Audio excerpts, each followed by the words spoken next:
Hello, everybody, and welcome back to this week's edition of the Damn Music Show here at 94.3 FM, KWVH, Wimberley Valley Radio, and on our YouTube channel, aptly titled The Damn Music Show. That's damn like holding back the water, D-A-M, no N. Anyways, Darren, I feel like you're in a ranting mood today. I can see it. I can see it bubbling up, boiling, brewing up. I'm gonna just take a step or two back, and I'm just gonna give you the stage, Darren. So prepare soapbox. Place that soapbox under your feet, Darren, and just please send it away. What are we doing today, Darren? We're gonna be okay. There's a few things I got to get off my chest, but it's Tuesday, August 26th here on Wimberley Valley Radio, 94.3 FM. Yeah, listen, life has the chance of kicking you in the teeth, and that's just these days. That's all that happens to me. But we have some good news, and I want to share it with you as we go around town right here in Wimberley. Micah, did you know that Market Days is in 2 weeks? That's right. Saturday, September 6th is Market Days, and then Cars and Coffee is Sunday, September 7th.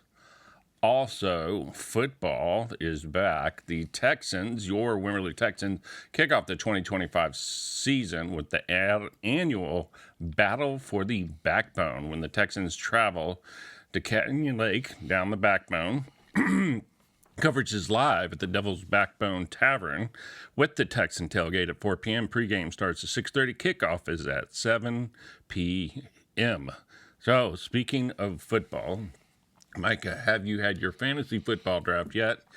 And if so, how did you do? And if so, who is your star player that you're proud that you got? Yeah, there's so much going on here. One, because this is my favorite time of the year. Darren, I'm also super pumped for the UT game this weekend. Oh, baby. What a banger. Yeah, it is. A way to start off the season. Agree, but also, and I know I get why they do, but, can we put that game at 6, 7 p.m., please? Why is it at 11 a.m.? Guys. It's always the Horns, too. I know. And what is that about? All this has to do with who has the rights. So it's Fox, NBC, ABC, whoever bought the rights. The night games are on a different channel. And I'm like, guys, I don't care who has the rights. I got work. I got life on Saturday most of the times. I just can't carve out 3 hours to go watch a football game or a game on Saturday, for me, at least. Also, I want to have a cerveza, Darren. Yeah. And I can't be out there cervezing and then going to work with some clients. So, anyways, I'm super pumped about that. I also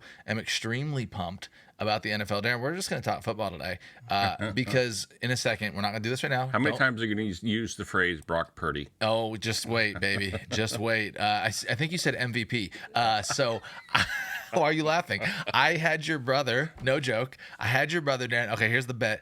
I put $50 on Brock for the MVP, and I can win $17.50. You think it was a terrible decision? I do as well, but $17.50, Darren. You put a bet on where? I had to call your brother in Colorado because Texas isn't legal for gambling. Right.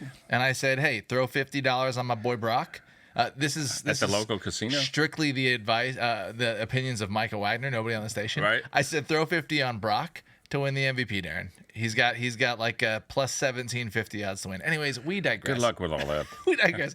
Here's what's more important. He is not going to win the MVP. Here's what's more important than this. Well, if he has no receivers, he is definitely not going to win the MVP. Well, that's true. Another conversation. I only make bets with my heart for strict enjoyment, not to win money. Amen. I do it just to have fun. Because we shouldn't be gambling. Anyways, Darren, we're going to have to also talk about Netflix and their new docuseries on the Cowboys featuring none other than Jared Jones. Yeah. So we're gonna circle back to that. So I'm excited. I actually haven't been this excited in a long time, since the beginning of last football season. College football starts this weekend. Yeah. NFL starts the weekend after. That's a big right weekend. Now, every fan in the world has hope. Yes. We have dreams. We have potential, and Darren, I'm feeling all of them. I'm feeling hopeful. What is the name of your fantasy football team? Well, I don't have it yet. Last year it was Nickelback because I had Nico Collins. Lord, that's a horrible dad joke and a horrible band. Yeah, that's funny. Nickelback. The other one, I can't tell you. It was a Dave Chappelle skit. So is mine. Mine is this year. Nice. Yeah, it's called Jack Marius Titeratrix, and for short, I call him Jack Tax. Jack Tax, clever girl there. It's like remember from the Aquarius Green O'Malley, yes. or whatever. Like, wait, is that Key and Peele? Key and Peele. Oh yeah, Dave Chappelle. You said Dave Chappelle. Sorry, I'm getting a lot older. Key and Peele. Yeah, mine's a Key and Peele joke. Mine's what I was just pretending. Yeah, Dave Chappelle's more rated R. I just pretend I knew what you were saying. Yeah, sorry. Which is what this is. Jack Marius Tacteratrons. Yes. That's Key and Peele.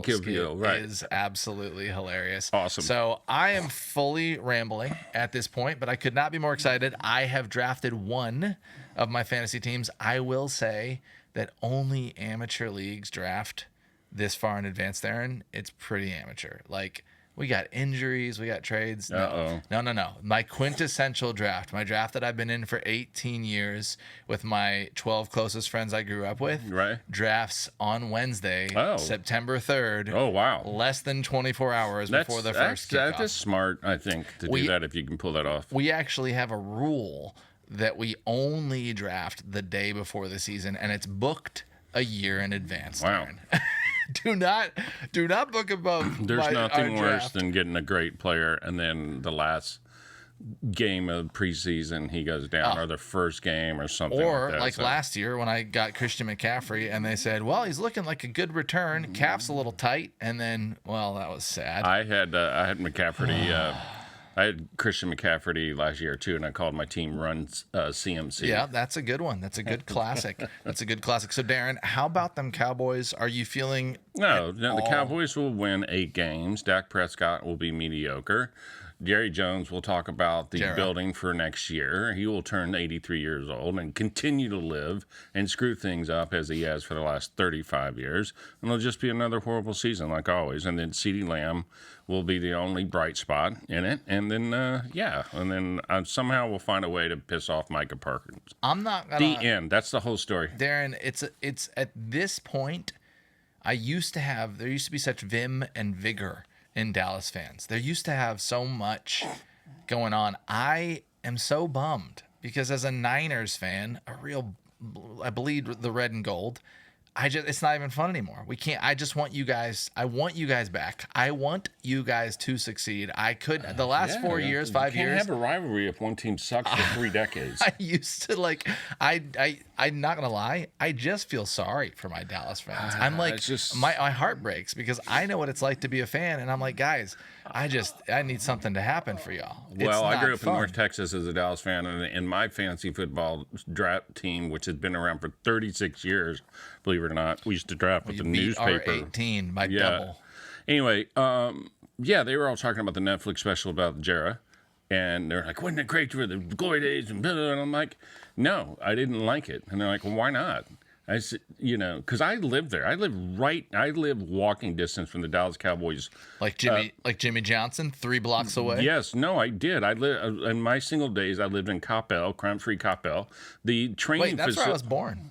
In Coppell? Coppell, yeah. How do I not? I thought you were born down the road over here. No, definitely not.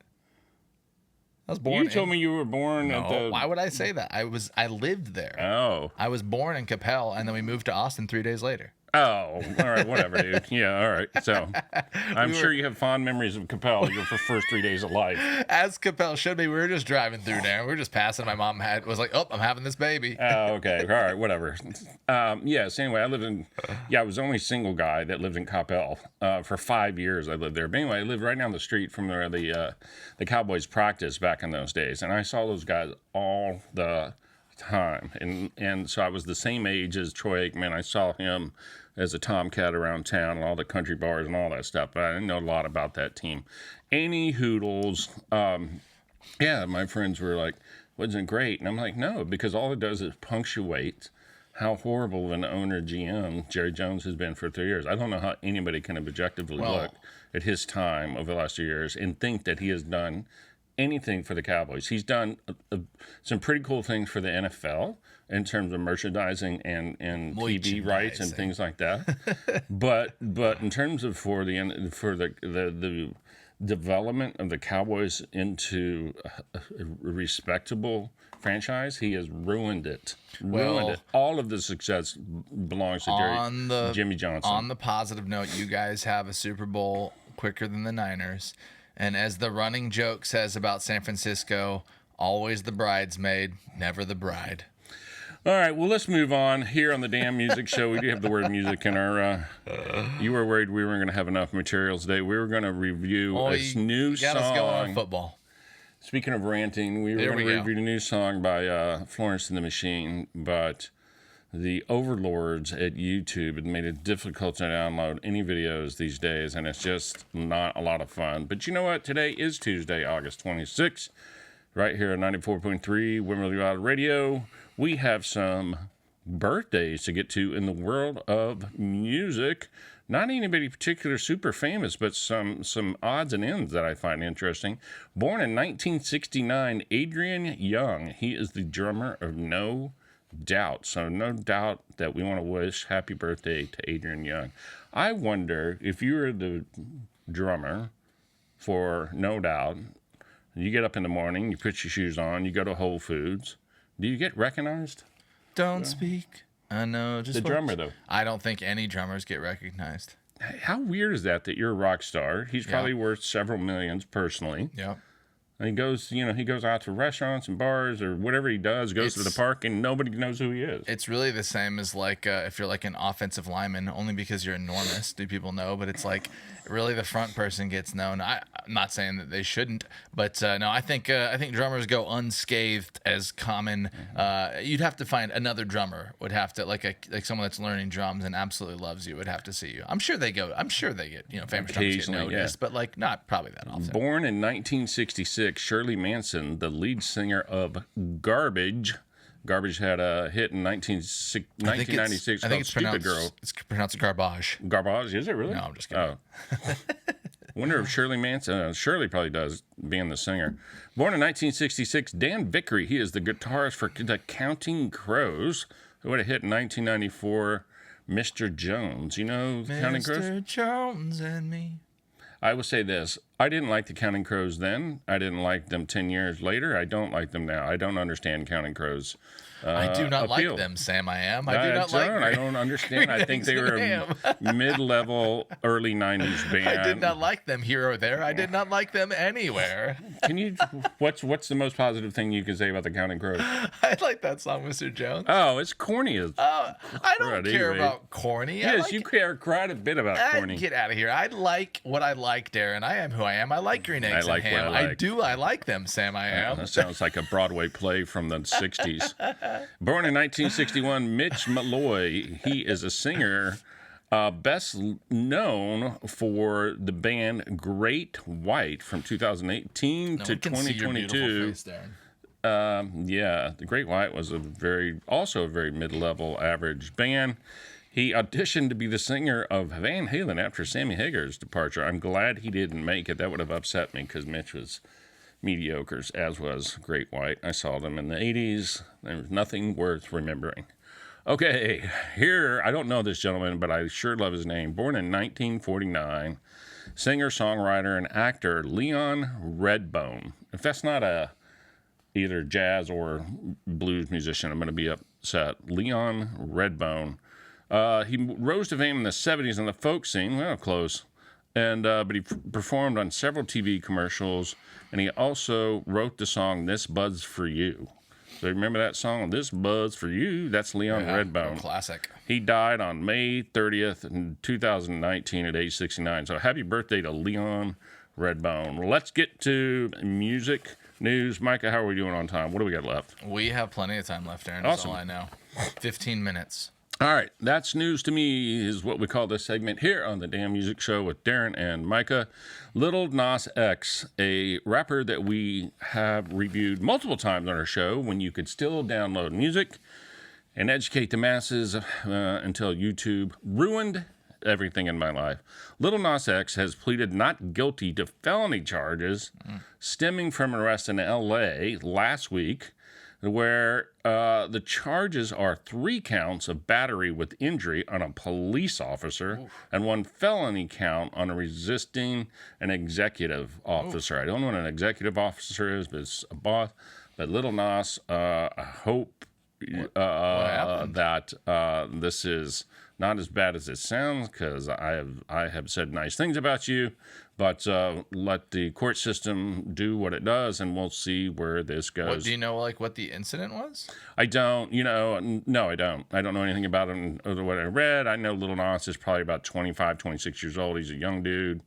I hope that he works it out, and whatever his issue is, I hope he gets it solved out. And so, yeah, all the best to the police and the process and all those people. So we'll see what happens to rapper Lil Nas X. TikTok. So it was announced this morning that President Donald Trump called a national security concern around TikTok, and the Chinese parent overrated. So he made a statement that the national security concerns around TikTok and having a Chinese parent company is overrated, and he is going to keep extending the deadline until there is an American buyer to take over.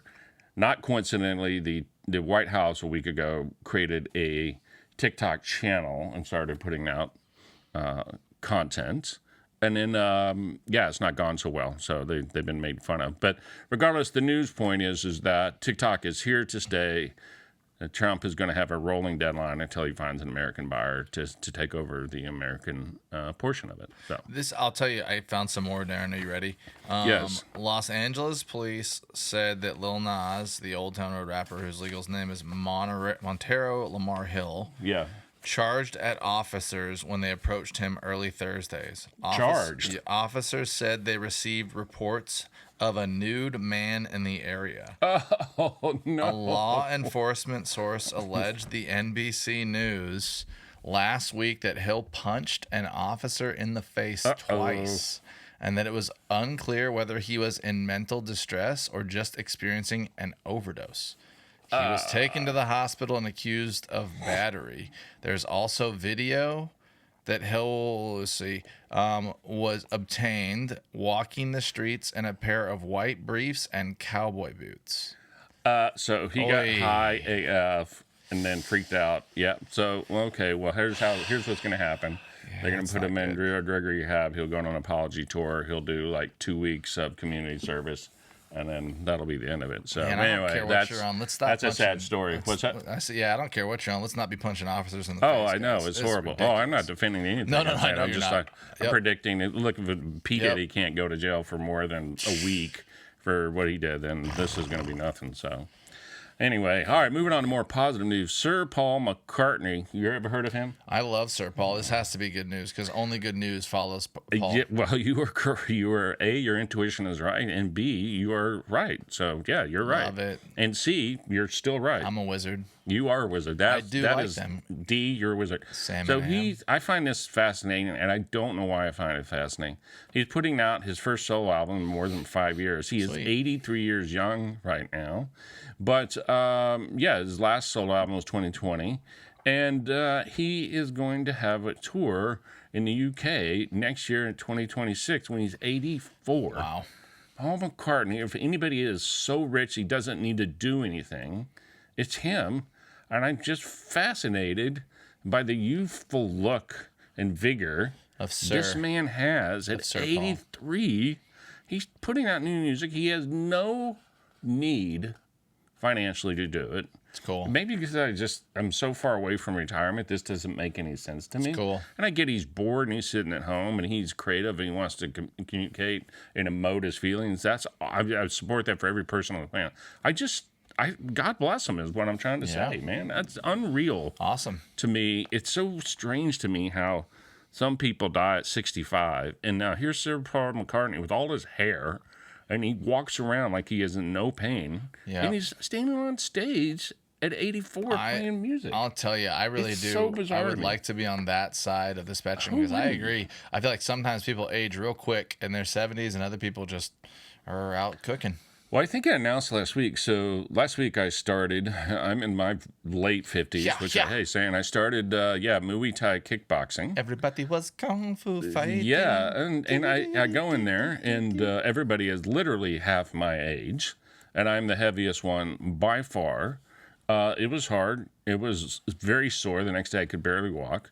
But yeah, I'll be going this week too, and I enjoy it. The second day was easier than the first day. I hope the third day is better than the fourth and whatever. But Yeah, I learned more about fighting in one class than I have learned my entire life. I did get paired one time quickly with a 25-year-old where we were light sparring. I'll do it. Yeah, and this kid was like, whap, whap, whap, whap, whap, whap, before I even knew what we started. And so had this been a real fight, I would have been knocked out in 4 seconds. Yeah, it was crazy, man. The speed of which the hands come was not what I was anticipating. Yeah, because when I grew up, you were taught to sort of like jab and then, haymaker. This is all jab, hook, elbow, kick. It's combination. It's combinations. And you don't know where they're coming from. That's awesome. So you got comboed. All right. Well, following so Sir Paul McCartney, who I enjoy a great deal, this is going to be a complete 180 for probably the person I disdain the most in all of music. Do you know who I'm about to talk about? MGK. It is. Oh, Machine Gun Kelly, Houston's own. This dude, I listen. I try very hard in my life at this age to be nice and find something positive about everybody. He looks nice. He's got a good head of hair. He keeps himself in shape. There you go. I said something nice about Machine Gun Kelly. And he seems to be a good father. I do. He seems to be a kind dad. Respect. Now, having said all that, he has announced this week, Machine Gun Kelly we're talking about, he is determined, like somebody stopping him, to make his next album a rap record. And he is hyper aware of the skepticism around this because that's how he started off in his early 20s. And since then, he's gone to rock, pop rock, and just straight up pop music. But he's aware of the chatter over his genre hopping, which is something that I have criticized him for. I like genre hopping. I do too. If I feel if it's authentic, I think Post Malone does it seamlessly. Fair. But he says that the skepticism by people like me only fuels him to make his best rap album yet. Machine Gun Kelly is 35. I find him boring and pedantic, and I find him inauthentic. I just don't care for his product. I don't know what to tell you. But if you're a Machine Gun Kelly fan and you want the rap to come back, it's coming back. See, look at this. He's marketing 101. People that like him, talk about him. Yeah. People that don't like him, talk about him. Hey, Howard Stern built a 40-year career off of that. So, Micah, I have a game for you to play. Let's play a game with the exact minutes that we have left. Yeah. We have. You didn't get my Saw reference. Oh, sorry. I said, do you want to? Oh, let's play a game. Oh, yeah, no? Creepy. It's almost Halloween. So. 6 minutes. No, we have 7 minutes. How much? 7. 7 minutes. Okay. So we were going to review a band/singer out of England called Florence and the Machines with the lead singer Florence Welch. This is going to end poorly. No, it's not. I'll wrap it up nicely. And so she put out a new song, Florence and the Machine, about a week ago. We were going to play it and review it and comment about it. However, the evil empire now known as YouTube, it used to be Google, but Google has gotten their act together now.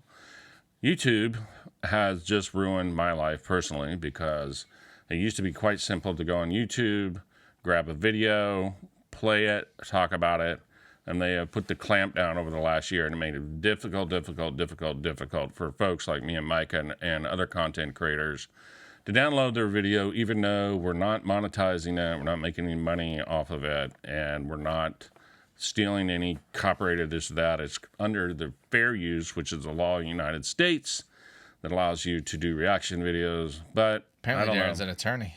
Yeah, well, all I know is what I know from Rick Beato, my hero and my personal guru. And so anyway, so I would love to. We'll just tell you, go out and listen to Florence's new song because she is amazing, one of the best vocalists around, and a genuine artist. We use this term artist way too loosely, in my opinion, but she is one of them. All right, Micah, we're gonna do True or False with Michael Wagner. I'm so ready. True or false with Michael Wagner. This is the quiz game show. I've got 8 questions. They're true or false, all about Florence and the Machine. We're doing this instead of reviewing the music on a music show because YouTube sucks. Here we go. Micah, it's real simple, true or false. Number one, Florence and the Machine's first album was called Ceremonials because they love a good candlelit ritual. True or false? That feels pretty Florence-y. I'm going to go with true. It is false. It was called Lungs. Number two, true or false, Florence admitted that she gets stage fright despite looking like she's summoning thunderstorms on stage. Yeah, for sure.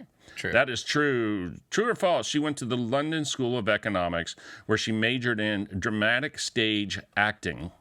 No, false. That is false. She studied art instead. Florence Welch, true or false quiz. Number four, Dog Days Are Over once blasted through a Super Bowl commercial, forever confusing people who thought dogs were literally involved. So I'm 2 out of 3. So I'm two right, 1 wrong. Mm-hmm. Yeah, that sounds so dumb. It has to be true. Yes, true. It is true. 3 for 1. I will just go to show you about people. Those people that believe that are Machine Gun Kelly fans. Okay, here we go. Let's continue. True or false? Florence is known for extremely chill and minimalist concerts where she just sits quietly in a chair and sings. I mean, we know this is to be false. That is false. She twirls and makes chaos happen, according to ChatGPT, which is where I got all this. That's awesome. I'm 4 and 1, right? Yeah, I think so. Okay. All right, true or false with Florence and the Machine. She has collaborated with Calvin Harris and Lady Gaga, proving she's equally at home in clubs and on glittery alien planets. Wait, she is what? She has collaborated with Calvin Harris and Lady Gaga, proving she's equally at home in the clubs and glittery 80 pants. I think that's just a nod to Calvin Harris and Lady Gaga's. Yeah. I want to say that they would all get along, so I want to say yes, but I'm going to say no. It is true. She has. Yeah. So I meant to say yes is what I said. There's a lot of lovely footage of Lady Gaga and Florence. They have a lot of mutual respect. I don't know why I turned that down because they seem like they would hang out legit. Because I'm awesome at True or False with Michael Wagner. Here, the subject is Florence and the Machine. So we got 2 more for you. Florence's voice is so low and powerful that she once knocked over a houseplant from 3 feet away. That reminds me of what is that? There's like a I mean no, but yeah, maybe because it's just dumb. No. The answer is true. No, so somehow true. She knocked over a houseplant. Oh! How? What is this? Dude, ChatGPT said it's true. I want proof. All right, cool. Do you listen to the fantasy footballers? What? No, the fantasy footballers? Bill Krosky. No, I don't. I work for a living, sir. All right, here's the last question. Bill Krosky once counted to infinity. That's what that sounds. Like. Yeah, that's a Saturday Night Live. Brad Browski. Yeah. Brad Browski. Bill Krosky. He was 11 feet tall. Once killed 2 stones with 1 bird. Oh yeah. That sounds like the most interesting man. He's so strong. He once killed 2 stones with 1 bird. All right, here we go. The name Florence and the Machine came from her sister's nickname and a joke. Yes. That started off as Florence and the Toaster. True. Definitely. That is false. It came from her friend Isabella Machine Summers. So I guess Florence hung out with a friend whose name was Machine. Florence and the Machine. I like it. Well, that's you did pretty good. That is it. I did. I want to say 7 out of 10, maybe 6 out of 10. But I was in the winning ratio. You get a passing grade. You get a gold sticker on your paper. I might have made it out of high school, but barely. Well, kind of like real life. Just barely. I barely made it out of college, technically. Actually, I did good in college. I barely made it out of high school. Yeah. Anyways, until next time, this was a lot of fun as always. You can find us on the Damn Music Show on our YouTube channel, aptly titled The Damn Music Show. No, and it's like holding back the water. And thank you for joining us here on 94.3 FM KWVH, Wimberley Valley Radio. Darren, when we speak to you peoples next week, college football will have started. UT will have a game in the books. And a W. My fantasy league will still have not drafted because we're a bunch of savvy vets and we're not amateurs. And football season will be on the horizon. Yay! Until next time, everybody. Catch you later.